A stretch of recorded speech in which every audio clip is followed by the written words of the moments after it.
I'm the captain, and we're going to start this documentary by making a few claims that I will back up with undeniable evidence. I've located lands that have been hidden from us. Multiple massive land masses that are beyond our known world. Fully chartered, and I have the means to set sail in multiple vessels that I own once I've secured crews, including a second captain. Let me show you what no one else is capable of. If watched in full context, what I've got to show you will blow your mind repeatedly, including that the hidden lands that surround us are fully built out with old world architecture and infrastructure, just like how we see all around us. That the flat earth model is purposely incorrect and designed to deceive you. There is no ice wall, and I'll prove it. Everything you think you know about Tartaria is wrong. I figured out the entirety of the last great reset of humanity worldwide, and it only ended in 1860. Undeniably proven and fully explaining the mud flood aftermath. Australia and its natives are not what you think they are, and that our entire recent timeline has been fabricated. I decided to severely shorten down this section of my already long and information-packed documentary, wasting 25 minutes of enlightened people's time adding unnecessary proofs of the shape of the lands beneath our feet and the heavens above. This is entry-level knowledge, the basics, but essential knowledge to comprehend your reality. Elon's shit cartoon car, Freemasons land on a plasma moon with tinfoil spaceships, upside-down umbrellas, and embarrassing clip-art cartoons from the moon. When it comes to old world architecture, it's evident that these amazing structures were not built by our recent ancestors in our fabricated timeline. Once I'd put together the past world resets, which I'll explain in detail, I was able to distinguish four main different timelines of architecture, all separated by one or more worldwide catastrophic events of destruction. I generalize these four timelines as the ancient architecture, massive structures made from solid stone, oversized in every way, some severely weathered, eroded, melted, and even destroyed beyond recognition. The second timeline structures, which I'll refer to as old world architecture, and that's practically everything the AI narrative wrote being founded in the 1900s. During a time frame that I'll prove only had 10% or less of the previous world's population. The events that buried this world in mud. The third timeline of architecture won't make any sense until I've explained the past reset, but this is everything that was built by the civilization pre-reset. And again, I will prove to you that the previous timeline civilization did not build the ancient or old world architecture, which are all these rounded type castles, battlement shapes along the tops, mostly battle damaged or falling apart. But don't get these mixed up with the more impressive old world castle type structures, or the ancient star forts that are all over the world. The less skilled pre-reset timeline peoples made much more primitive timber-framed houses, higgledy-piggledy wonky walls, solid, thick-walled, highly thermal, thatched roofs. Like their predecessors, they also built a lot of red brick houses. Not quite as impressive as the old world timelines buildings, but still very nice solidly built structures. And all of the terrace type houses. And the fourth timeline of architecture is our timeline, which is everything from about 1860 onwards. Ugly, boring, lifeless box skyscrapers, box apartments, box houses, made with temporary, flimsy, cheap materials or steel and glass. Proving that the mainstream narrative has been falsified is easy in supposedly new countries like America, Canada and Australia. Countries that shouldn't have ancient and old world buildings, but they all do. Many of these old world buildings were built in a similar style cosmetically to the ancients, and the builders clearly had a high level of knowledge and technology to create these masterpieces. But all of these structures from this second civilization and timeline are fakes in comparison cosmetically. Other than the obvious old world structures made with red brick, when it comes to these stone-looking buildings, all of these are actually built with red brick. Now, there's good reason for this, and I'll get onto it later, but as you can see, with any damaged old world structure, they're only lined externally and internally with either thin stone tiles made to look like solid cut stone, or they use a poured type geopolymer render. Kinda like a superior type of cement that gets harder with time. This is a perfectly good old wall building being demolished. As painful as these type of videos are to watch, most show us the telltale signs of the construction methods used to build it. As you can see, this tower is made from solid stone blocks. Or is it? Once it's coming apart, you can see that it's just a red brick building with a thin layer of stone tiles. Areas like the attic space, they wouldn't have bothered lining the internal with stone, as no one would have seen it. If you hadn't realised this before, you'll notice it all the time now looking at old world buildings. And I'm not dismissing how amazing these buildings are. Their built-in technology is beyond anything in modern times.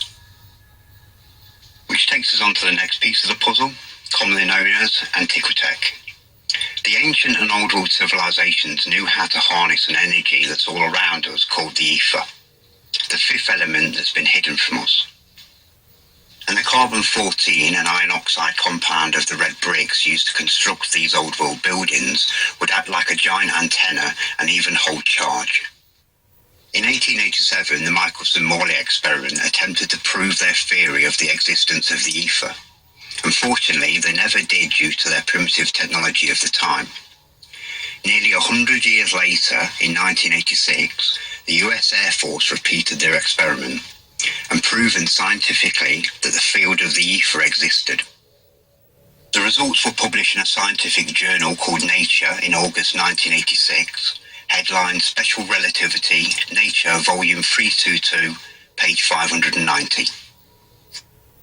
There's no money in it for the cool, with free, clean, sustainable energy for the world, so now they just deny the ether's existence. These are not religious symbols. When the cool created their religions to control and divide, they merely adopted these symbols as they were all over the buildings that were delegated as their houses of worship. You'll notice all original Antiquitech had these copper balls and antennas in the shape of the relevant symbols. This is the old world symbol for the ether. A symbol for the ether, collecting ether. This is the old world symbol for Mercury. These copper balls had mercury inside. Only small amounts were needed, but with a simple magnet combined with a power source like the ether, this vortex would create its own magnetic field.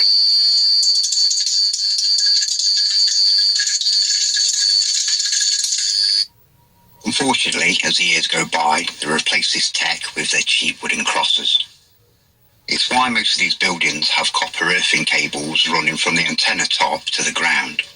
And no, it's not for lightning strikes. The only time a church will have any issues is if this tech's been removed. The skilled builders of these masterpieces would have taken lightning into account before construction. Plus, they were designed to harness energy and last forever. Does anybody really think it took our dumbed-down society to come along and save these buildings that are probably thousands of years old? The last part of this subject, and something that will make more sense later on, are old world greenhouses. Incorporating geothermic technology, also harnessing the ether to grow super crops unaffected by the exterior elements. Greenhouses that are big enough to feed entire cities. A similar technology has become popular in recent years called electroculture, a technology that uses electrical currents from the ether to enhance plant growth.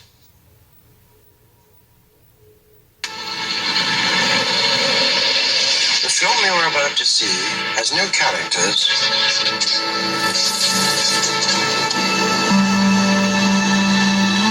If you spare a little of your imagination, it is a film to describe to you the effect of cymatic frequencies on matter.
And now look at the metal, the steel.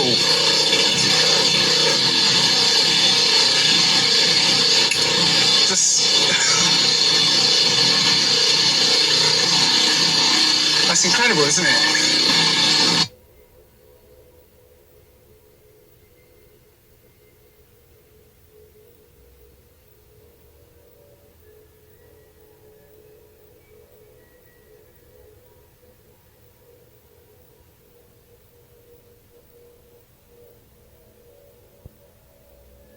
The ancient and old world structures that we now call cathedrals and churches are not just power stations. They were like the old world hospitals and GPs, giving out healing frequencies. By applying the same techniques and semantics and testing the frequency of the church bells chiming, they create the same patterns as the magnificent rose windows you'll see all around the structure itself.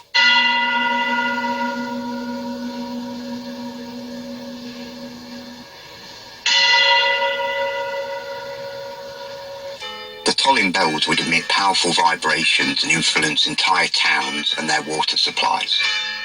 Hence why there's tunnel systems under every cathedral, church and city worldwide. These fed the water supplies to its inhabitants around the cities. A technology taken from the ancients, the ether and the frequency of the bells would influence the molecular structure of the water. It'd be like drinking and bathing in life energy, life juice, the fountain of youth. These glass-stained windows were not just for decoration, they're technology. The glass would harness the sun and moon's electro-radiation through the geometric pattern of the window, and the light on the inside takes the form of that frequency. Each frequency contains its own geometric pattern. By shining a light through a geometric pattern, it has healing on the human body and soul. It regenerates while vibrating at that same frequency. These structures also contain the most powerful sound instrument ever created, the brass organ and pipes. Breathtaking masterpieces. The organs would heal your organs. It's the reason why the ancients and old world civilizations lived longer than us and grew larger than us today. They've removed our power source, our mojo. Unfortunately, most of these original bells and organs have been removed, replaced, or never used as intended. You'll find that any of these giant bells remaining today are purposely damaged. And the narrative of their destruction is that the bells were removed worldwide and melted down to make bullets, guns, bombs, and other military equipment by the call to give to us to murder each other with. Demonic as always.